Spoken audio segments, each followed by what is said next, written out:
Hey, so I want to talk today about why I'm doubling down on the use of data when it comes to doing link building in 2025.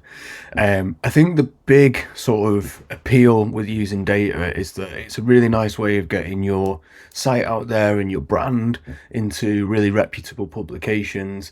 And it just gives you so many more angles from a content perspective as well, things that you can publish to your site, interesting data findings, and really start to look at not just viewing it as the acquisition of links, but also the PR side of things and the real sort of brand building elements that we're definitely going to need with, the rise of Search GPT and all these different other search engines. How do we start to really build a brand that whoever's crawling the site and wants to sort of aggregate the data, how are they going to find the most trustworthy source? And this is a fantastic way of starting to get out into those publications, whether they're broader sort of national, international news sites or reputable sort of niche industry publications as well. So I'm going to run you through a couple of examples and how we can start to build these types of campaigns.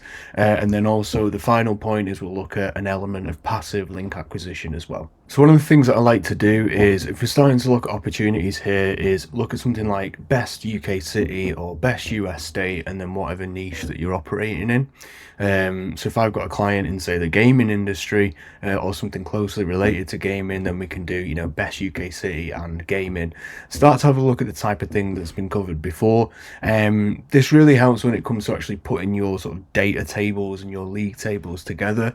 I love this approach to sort of digital PR and link building because you have the sort of national press opportunities, so you can send a release with the full league table of the findings of what the best city is and what the worst city is, but then you can outreach that to the individual journalists within sort of regional publications as well. So what you can see is, like, you've got this broader like Tech Digest one here, but then you've got, say, the Bristol one or National Scot or Stoke-on-Trent Live, these individual ones where they're covering because they got in the top 3 or the top 5 or they were the best city for something. So when it comes to putting the sort of league tables together, it's handy to have multiple sources of analysis. So you can say, we've looked at all these different areas to come to a conclusion of what is the best city for X. So it's not just based on, say, search volume or something like that, although you can do those types of campaigns, and I'll get to that in a moment. But for something like this, it's handy to have multiple different sources. So a lot of the time it's very similar types of data. So for example, here I've just taken a blend of previous campaigns that I've found and then the type of things that I might want to focus on as well. And then when it comes to actually finding journalists, I've tried loads of different tools over the years, and recently came across Journo Finder. It's just brilliant. Like, it's not overly expensive, and they don't tie you into like a 12-month contract like a lot of the other tools do. So something like, we can just go into the journal search, just put gaming, start to see, who has that listed under their profile. Or if we want to also send an updated version of something that a journalist has covered in the past, I've just got like a bulk, like a scrape thing here, so we just go down and get all the URLs, and we could just paste that into there. So just say, we've got a gaming campaign, can just paste all those URLs in, and then when it gets all of the journalist data here, we can just add that to a media list. It's absolutely brilliant. So you're not having to sort of sit there and start to manually scroll through all these different pages trying to find who's written about this. So it's a really nice way of doing that outreach list building without having to do it all manually, and just relying off the data from a media tool that maybe hasn't been updated in a while. You're feeding that data in, it's just making that process much easier for you. So you can also use literally just Google Keyword Planner for campaigns as well, so still data. You have to spend a certain amount. I don't know if it's actually been specified, because if you're just using the free one, I don't think you can get the city level data. It'll just give you a rough estimate, but once you can get that data, that's another really interesting angle to put together. So what I've done here is just done search operators of Google searches and obsess. So if journalists have written about something like that, you can start to look at examples of those types of things. The most dog and cat obsessed states, video game obsessed, bingo obsessed, chocolate obsessed. There's so many different ones here, and this is literally just what's come up as I put those operators in. But it's quite a nice one because you can, again, you're targeting those regional publications, but you're not necessarily having to spend as much time on it as something like the gaming campaign, Although I think it's great to just try different approaches in exactly the same way as you would with the journalist requests and expert commentary. It's not always going to work, but the more that you do these types of things and you start to get an idea of what journalists are going to typically want to cover, especially if you can tie things to certain times of the year. So, you could say, what are the most common Valentine's presents and things to do on Valentine's Day? Create a little table of that, then put that in a keyword planner. And then you could say, Manchester is the most Valentine's obsessed city in the UK, or the most romantic, and tie that to Valentine's Day as it's coming up.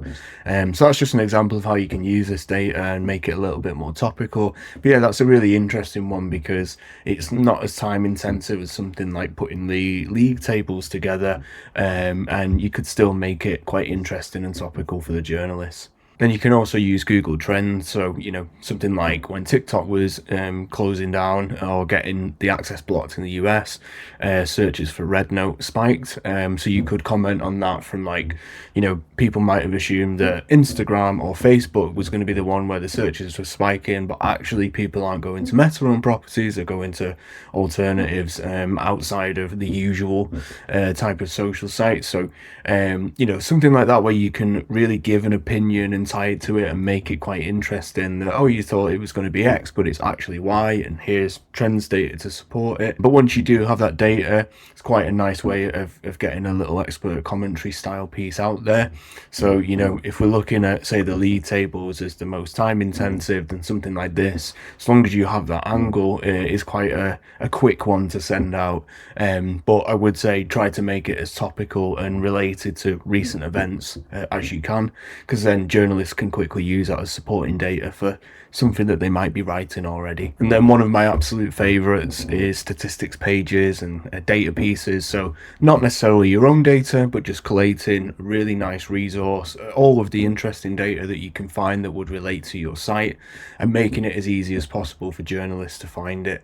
I've spoken about this a few times before, but that's a really nice one. So you might not need to go as broad as something like marketing statistics. It could be very difficult to rank for, but look at the amount of links and referring domains, something like that.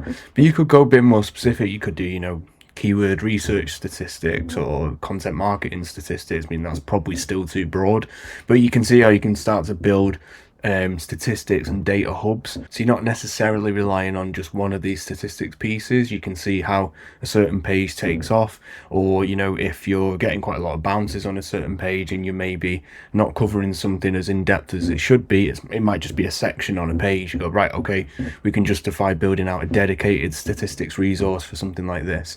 But it's a really interesting one because typically you're not passively outreaching these sorts of things in the same way that you are with the league tables and any sort of opinion pieces, expert commentary. So I would always keep these going in the background, but just understanding it's more to present evergreen resources and the best types of resources to journalists as they're looking for a certain statistic or data study, and these are the ones that you're sending out to journalists. So whether you want to literally just send the tables out and then just try and get a link to the homepage in there, like a branded mention, or you can publish these as sort of dedicated assets onto your site and just say, here's the full study, or access to the full data is here. Once you start to power up that page, you can then internally link to your commercial pages. So it's a couple of ways that you can go about it. I would typically do a blend of both. I think it's then quite natural to have a variety of different URLs with a bunch of different links, but they're all coming from really reputable sites like international news sites or national ones or even regional ones that still have really decent authority and trust. So yeah, I hope that was helpful in giving some ideas on how you can use data for link building in 2025. I think this approach is only going to grow in popularity, and I think it really helps when we're looking at not just the link building elements but the broader brand building elements and really starting to get the trust into your site.